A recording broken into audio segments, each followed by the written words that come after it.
Hey guys, morning. It's Saturday, day 2 of Off the Grid here. Just let me reiterate here. I'm not doing this to show you every little technique and as far as security and harnessing water and filtering water and all that stuff. I'm just doing this. This is done for me and my family for the most part. I'm just kind of taking you on for the ride. I'm doing this just to get my family used to it and show them that it's not that hard. Over long term, it might be a little more difficult, but we're prepared for long term. And it's an easy transition. It's not. It doesn't have to be as hard as you want it to be if you have some of the tools, but more importantly, having the knowledge, having the skill. That's the most important prepping tool you should have is your mind and how to do the things you got to do. Just simple adjustments. This is why I'm doing this. I'm not doing it to showboat or show every little technique. We could do hundreds of videos on this. So this is why I'm doing it. But anyways, so day 2, I figured, you know what, I'm going to focus on a little bit more on cooking. I love to eat. I'm not going to be one of those people that have to eat dried noodles in a shift situation. I don't want to be. Mind you, canned goods and stuff are all part of it too, but I want to be as comfortable as I can food-wise.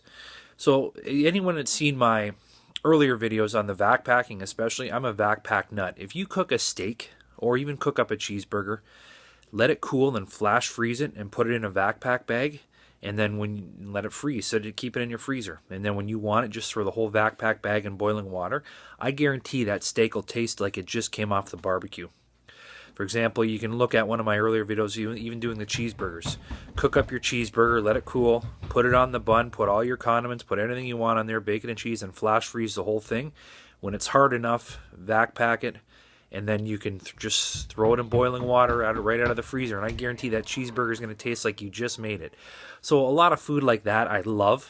I don't want to have to be eating out of cans right away. So for the first week or two, I'm going to eat like a king, and then after that, well, I'm going to go downhill a little bit.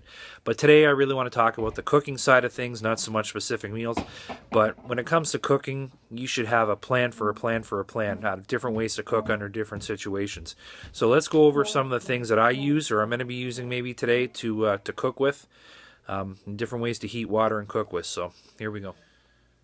All right, guys, number 1, don't mind the background noise. It's hard keeping a 3-year-old entertained when there's not a TV at the press of the button for him to watch. So now I think he's learning how to play musical instruments. Anyways, this is number 1 here, guys. Coleman stove. Trusty anyone who's camped. This is a fail-safe method. Essentially it's a mini stove. It's runs off Coleman fuel, and you can do a burner and you can cook anything you can on your stove on this. This is very simple. This one's like 25 years old. They're indestructible, and this is the number 1 go-to for me if the power ever goes out. Number 2, just the 1 pound propane burner tank. This sits right on top of your propane tank and single burner, but it gets hot and you can cook whatever you want off here. They're incredible, absolutely incredible. I use this quite often by myself when I go car camping. I don't even bother bringing the Coleman stove, but this is also a great option. I'm probably going to be using the Coleman stove for dinner today because I want to cook something a little more. I'm not breaking into my reserves, but I want to maybe do some roasted potatoes or do some potatoes and stuffing and whatnot for supper. So I'm probably going to break the Coleman stove out tonight. Another option, guys, is these little rocket stoves that clamp on the little butane cylinder. Not butane, it's a fuel mixture, those little round cylinders. These things, Deal Extreme, you can get them for under $10. They, electric start on them. They got one of those.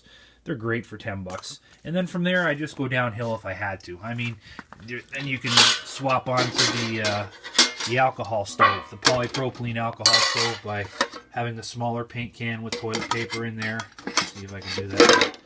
Dumping in your rubbing alcohol, then lighting it, and I just jimmy rig this thing so I can put a bigger pot on there and it won't extinguish the flame.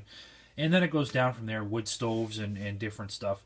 Mind you, I mean, you're not going to resort to this stuff right away. If the power goes out or some shift situation, if you're running gas, natural gas, hopefully the gas will stay on so you can still manually light your stove and manually light other options.